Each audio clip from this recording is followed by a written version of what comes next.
দৰং জিলাত বিজেপি সংখ্যালঘু মৰ্চাৰ জিলা বিষয়ববীয়াত সভা অনুষ্ঠিত।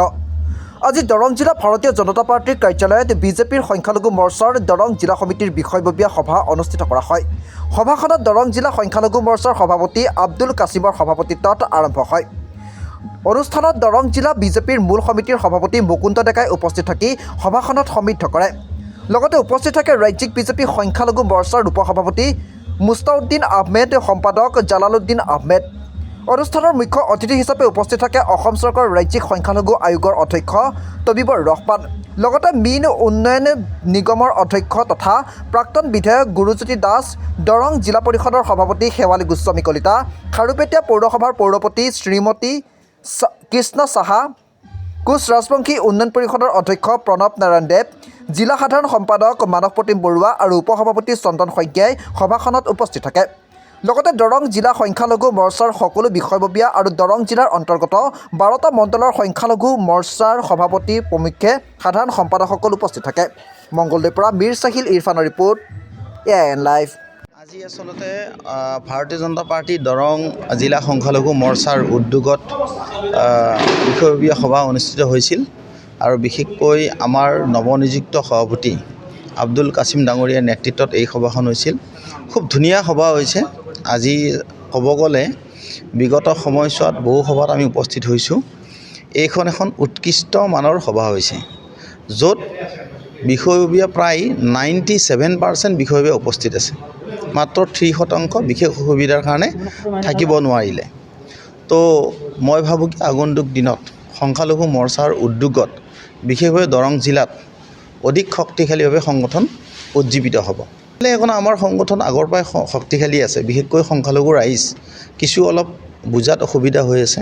আচলতে মাননীয় মুখ্যমন্ত্ৰী ডক্টৰ হিমন্ত বিশ্ব শৰ্মা ডাঙৰীয়াৰ নেতৃত্বত অসমৰ বিভিন্ন জাতি ধৰ্ম সম্প্ৰদায়ৰ আপোনাৰ উন্নয়ন হৈছে।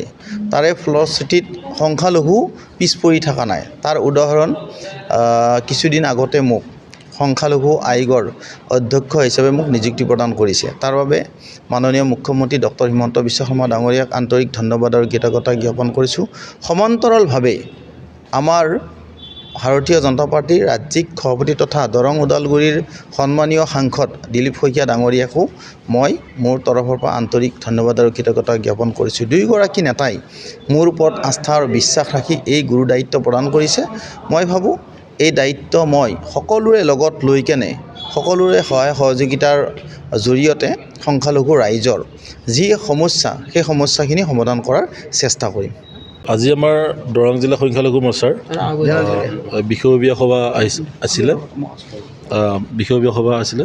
আমাৰ যিখিনি বিষয়ববীয়া আছিল প্ৰায়খিনি উপস্থিত আছে। 2-এজন আমাৰ অনুপস্থিত থাকিল, কিবা ব্যক্তিগত তেওঁলোক অসুবিধাৰ কাৰণে। ভাল লাগিল। আমাৰ মাজত মুখ্য অতিথি হিচাপে আমাৰ উপস্থিত আছিল, যিহেতু আমাৰ সংখ্যালঘু ৰাইজৰ কাৰণে গৌৰৱ। এটা তৃণমূল পৰ্যায়ৰ পৰা যিটো হাৰ্ড কাম কৰি আহি এই পৰ্যায় পালেগৈ আমাৰ তবিবৰ ৰহমান ডাঙৰীয়া, তেওঁ আমাৰ আদৰ্শ আমাৰ কাৰণে গৌৰৱ। এদিন নহয় এদিন সকলোৱে এই পৰ্যায়লৈ যাব বুলি আমি আশা কৰিছোঁ। তেওঁৰ পৰা এইটো জানি লওক, মানে আমাৰ কৰ্মীবিলাকে, যিহেতু বিজেপি এটা বৰ ডিচিপ্লিন দল। কোন মুহূৰ্তত কোন মুহূৰ্তত কাক কেতিয়া ওপৰলৈ লৈ যায় সেইটো কোনো কৰ্মীয়ে গম নাপাব। এটা ডিচিপ্লিন চলা দল।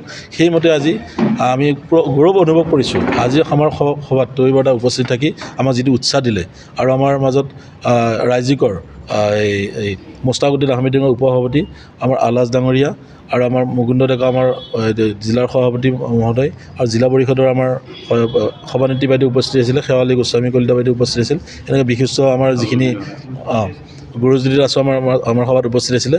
তেওঁলোকৰ উপস্থিতিত যিখিনি আমাৰ কৰ্মীসকলক, আমাৰ বিষয়ববীয়াসকলক যিখিনি সাংগঠনিক দিশত আমাক তেওঁলোক বক্তৃতা দিলে, নিশ্চয় তেওঁলোকৰ যিখিনি বক্তৃতা সেই বক্তৃতাখিনি আমি হৃদয়ংগম কৰি লৈছোঁ আৰু তেওঁলোক সেইবিলাক লৈ আমি ৰাইজৰ মাজত যাম আৰু ৰাইজৰ লগত আমি সংগঠনৰ মাজত আলোচনা কৰি কেনে আমি সংখ্যালঘু মৰ্চাটো, দৰং জিলা সংখ্যালঘু মৰ্চাটো আগবাঢ়ি যাম আৰু অসমৰ ভিতৰত 1 নম্বৰত সংখ্যালঘু মৰ্চাৰ জিলা কমিটি হিচাপে উপস্থাপন কৰিবলৈ কাৰণে চেষ্টা কৰিম।